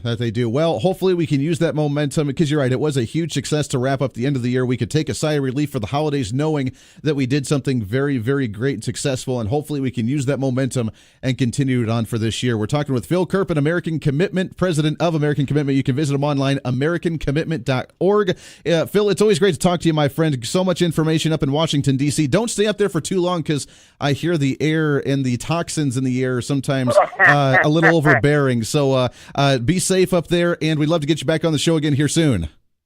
Sounds good, Andy. Have a good one. Always a pleasure there. Phil Kerpen with American Commitment. We'll take a break. We'll get your thoughts and calls when we come back. This is The Voice of Reason on KQAM. This is The Voice of Reason with Andy Hoosier.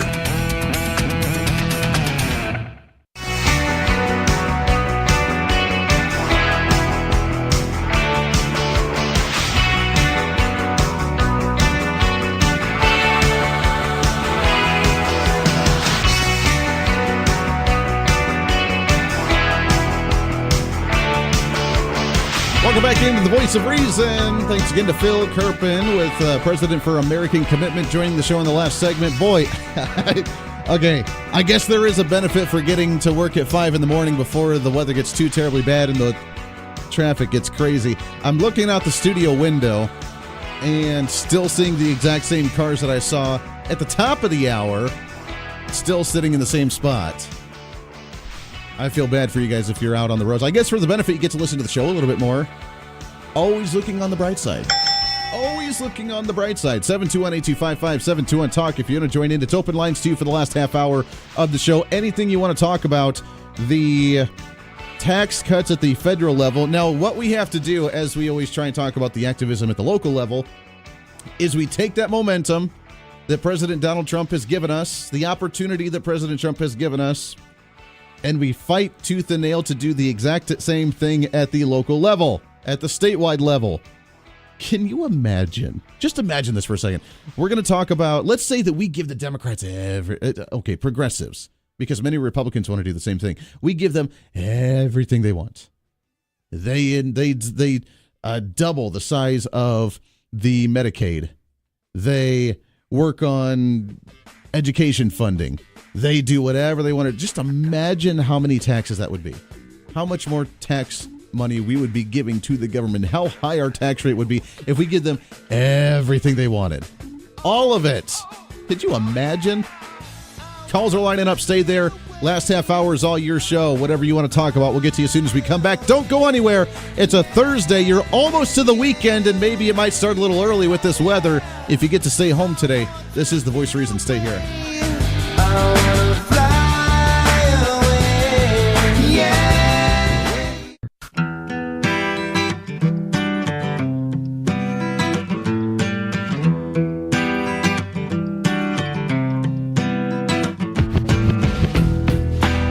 Fastest growing radio show in Kansas. What? How's he do that?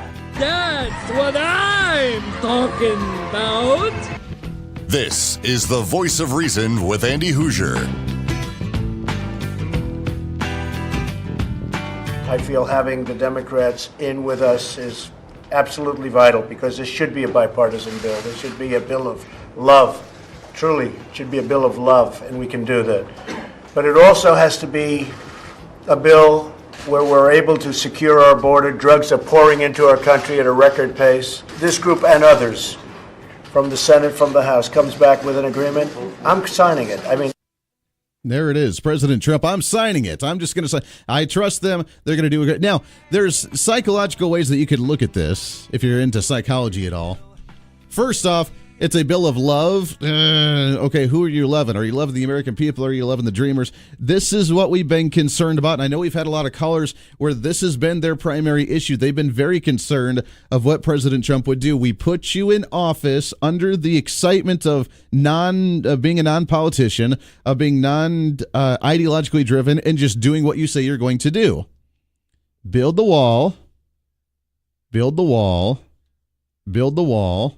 And repeal Obamacare and get rid of DACA recipients and start getting our country back on track. That's what it's all about. That's what we have to do. And if he's not going to, then he's going to lose a lot of support.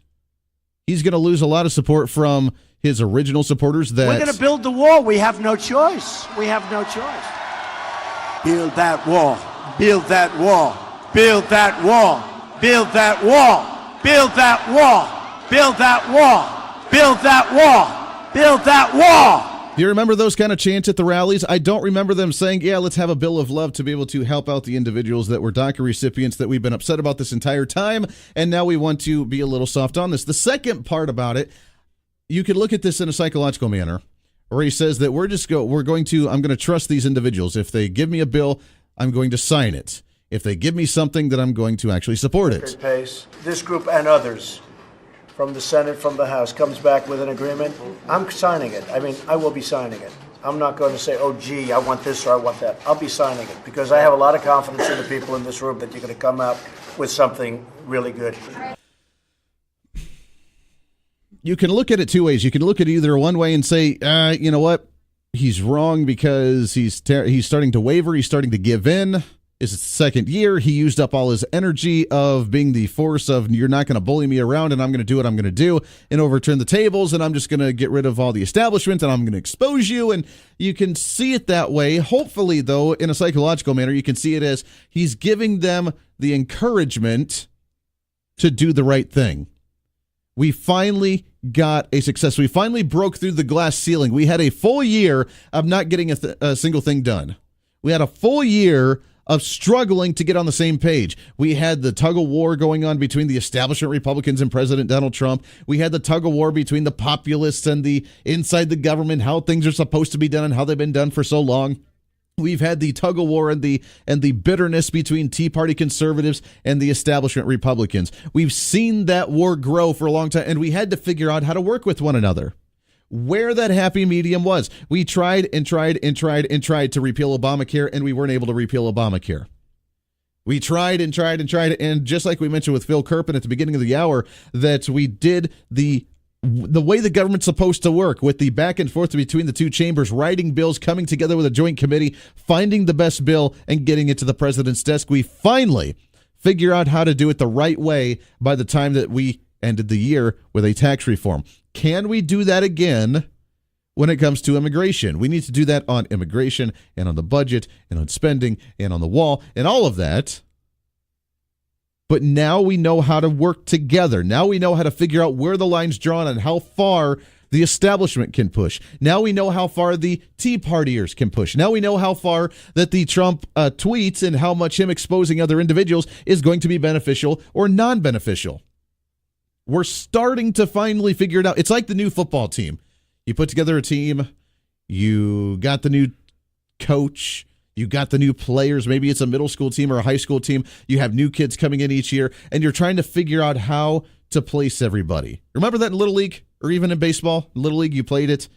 And every year, the coach, you had a new coach, you had new somebody else, and you always had to figure out where each player was going to be best in that position, what they were wanting to do versus what they were good at doing, who ran the fastest, who hit the best, who threw the ball the farthest, who threw the ball the fastest, who had the best curveball. You had to figure it out. The coach and the management had to figure out where each player and those pieces fit, that jigsaw puzzle. That's what the first year of the Trump administration was. It was something from far out in left field.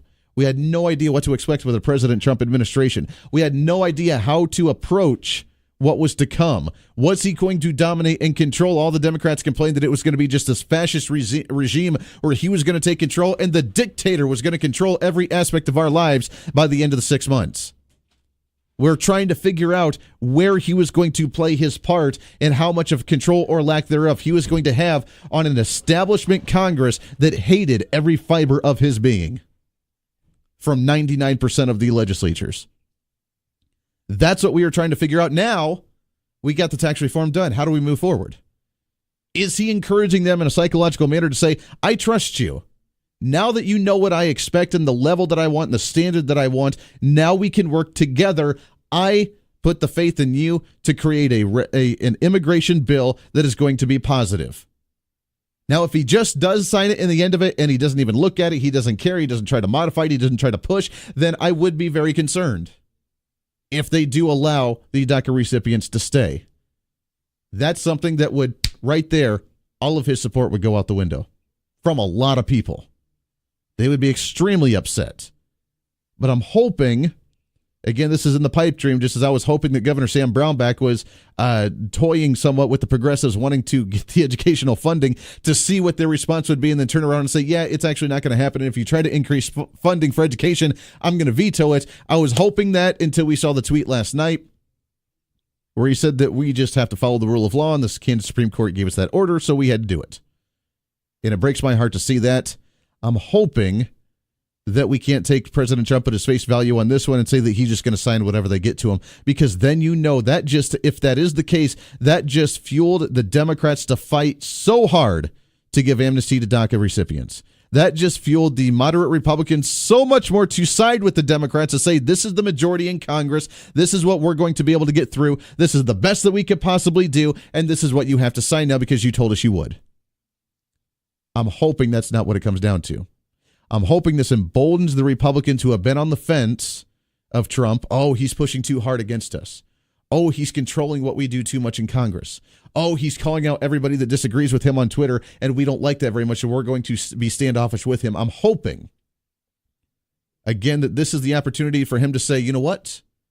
I entrust you with that faith. It's kind of like that business. If you're an employee, what's better for your morale if the business owner, if the employer that hired you, if your boss comes to you and says, this is what I want you to do. I want to watch you do it. I'm going to micromanage you until you get it done, so that way it's done the right way, and it's not going to be done until it's perfected, and I'm okay with it, and I'm going to watch you every step of the way.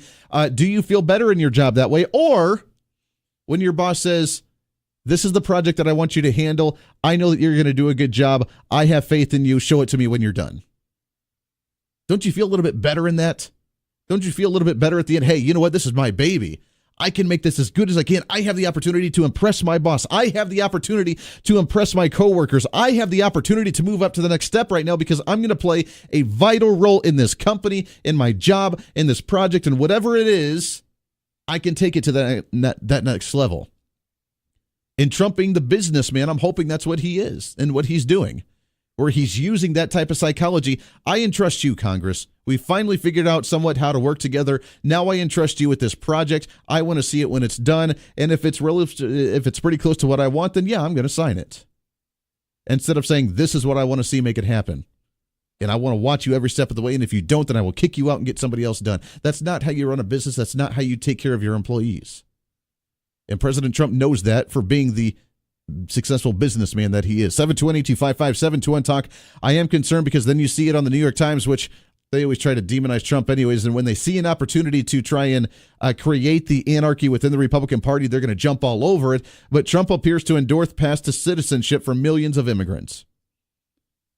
At the same time, we see the story about the 200,000 immigrants from Honduras, I believe, that we need to start sending back, that he's going to start having them go back to their countries. And a lot of people not happy about it. We're seeing different stories from different places. Nothing makes sense. Right now, we have to keep our faith right now in the fact that Trump promised what he was going to do and that he's going to continue to fulfill that objective. It may be a hardship along the way. It's going to be a brutal battle, and we need to make sure the Republicans are held accountable, to make sure that we ram through an immigration reform bill, to make sure that we do not revive DACA or we do not give amnesty to DACA recipients, that we actually do what we promised what we were going to do, and that President Trump signs it in the end. Our job right now is, again, just like during the tax bill, just like during the health care bill, is to focus on Congress and their actions, not focused on Trump when Congress is supposed to write legislation and Trump signs it in the end. Yes, keep an eye on Trump. Let's focus on Congress again in our activism on what we can do with our elected officials locally and make sure that they make the right decisions. 721-825-5721-TALK. We'll get your take on this and more when we come back, wrapping up the show today. Hopefully, it looks like traffic beginning to move a little bit more and not so much of the blockage, at least on going eastbound Kellogg here on the west part of the city. If you are out there, I want to know some of your weather conditions and highway conditions, also some of the other closures in the area. We can get that out to our listeners. Your thoughts and calls. This is The Voice of Reason on KQAM. The Voice of Reason with Andy Hoosier.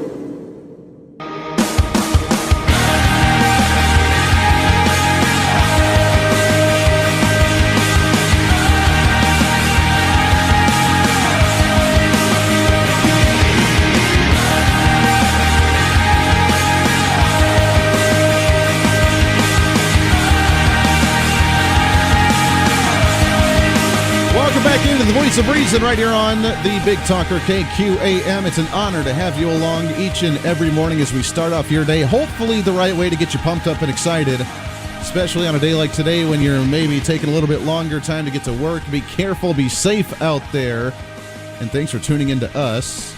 We love having you along. 721-825-5721-TALK. Let's go right to the phone, shall we? Good morning. What's your name? Hello. Hello. Hello. How we doing? Doing good. Hey, just want to make sure that we're not giving a false impression of weather. Going east on Kellogg is still very slow, very icy. The access roads are a little better shape. So just maintain caution out there. Absolutely. It might be worth, as you mentioned, kind of take that side road from Kellogg because you might be able to get there a little bit quicker then. That's what I did. Hey, thank you. Very good. Appreciate the call very much and the update from that. Yeah, at least I was seeing for about literally a half hour. I was seeing if you're on. We're located at Mays and Kellogg on the western part of the city, and we had a complete standstill. That I saw the exact same cars sitting in that spot for a half hour without moving. So at least that is gone. That is broken up. But you're right. The roads are still very, very slick and moving very, very slow. Be careful as you're heading to work this morning. We've heard about all the different closures of schools and churches. We've seen, I've gotten messages on social media from individuals that were sitting in traffic, giving us status updates along with some of the highways all over. The trip out to Derby as well. Be careful, as we heard that one is slick as well. So all over the board, be safe, be careful. And if you're sitting in traffic and just hanging out, go ahead and give us a call and chat while you're not moving. That way, you can't say that you're driving and talking on the phone. Ha! See? We know how to use these loopholes and be able to utilize the best we can, right? Yeah. 721-8255-721-TALK.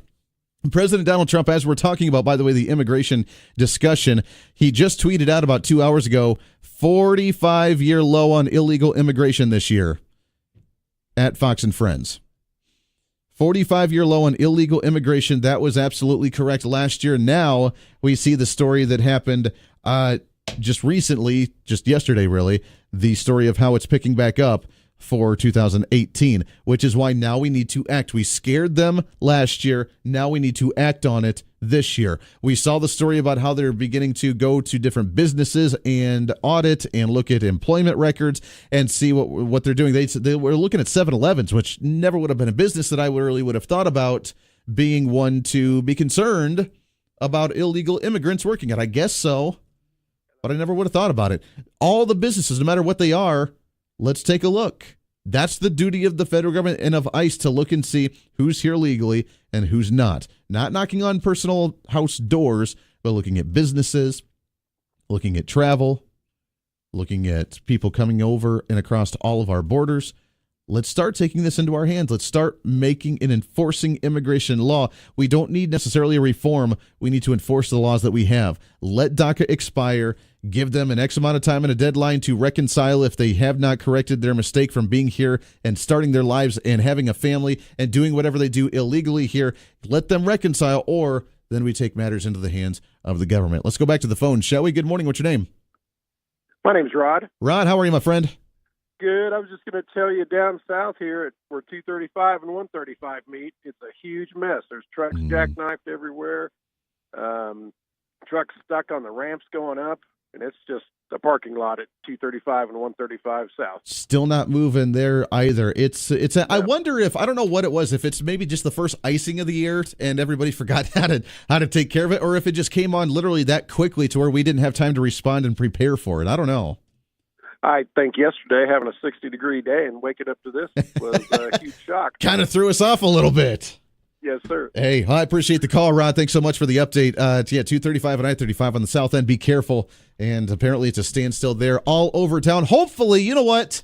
Right off today, right off tomorrow, go back home, stay in the warmth of your house, enjoy, and just listen to the radio all day. That sounds like a wonderful plan, doesn't it? That sounds way better than trying to fight this garbage. I don't like the cold weather. That's especially this, because you're right, 65-degree weather yesterday, and I was like, I don't need a coat. It's fine. It's just raining this morning at 4:30 a.m. It's still over 30 degrees, 35 degrees, whatever it was. I came here in, my button-up shirt, but that's about it. Really no coat. I left my coat in the car. It always sits in the car, but I don't need it. It's fine. Now look at what we got. 20-degree weather, and everybody can't get anywhere. Go home, have some hot punch, listen to the radio. Let's go back to the phone. Shall we? Good morning. What's your name? This is Richard. I like your idea.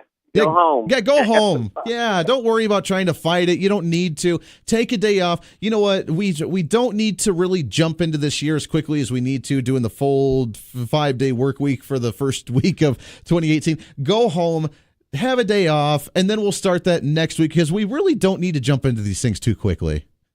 They couldn't treat the roads down there at 235. From MacArthur to Seneca at 7 o'clock, there were 5 accidents, cars off in the ditch, whatever. And I left just a little bit ago and went across Kellogg, the flyover there, and the westbound traffic, this is the problem we've got. The westbound traffic was stopping for no reason. You get 1 or 2 cars that stop. And then you got another car that goes, oh, something's going on here. They were backed up clear back past 135 there at the downtown. Wow. And it's slick. You need to be very careful about what you're doing, but it's also at the same time not that slick where traffic's been running. Just pay attention in it. Sure. And if you be responsible, you'll be fine. Sure. Yeah. Yeah, So, exactly. Keep it up. Hey, Richard. Have a good one. Have a good one, my friend. Appreciate the phone call very much. 721-825-5721-TALK. It really is. All you got to do is be careful and to be cautious out there. It did. I mean, it changed dramatically. It was literally within a second. I pulled into the parking lot at 5 a.m. and it was just rain, and maybe that's why no one had a chance to prepare for it. Pulled in, it was raining. I literally turned off my car, opened the car door, and then it changed into ice that was coming down instead of rain, and it was a very odd thing. Weather out here, I tell you, is nuts, but I love it. Kansas, still the greatest state in the country. What can I say? Everybody be safe out there. Everybody enjoy. Try and take a day off if you can. If not, be very safe getting to work and coming home tonight. I have a feeling it may stick around for a little bit. Winter has finally arrived, and Al Gore failed us once again. This is your show. It's time to speak up, speak out, speak loud, speak proud, speak the truth, and always speak some reason.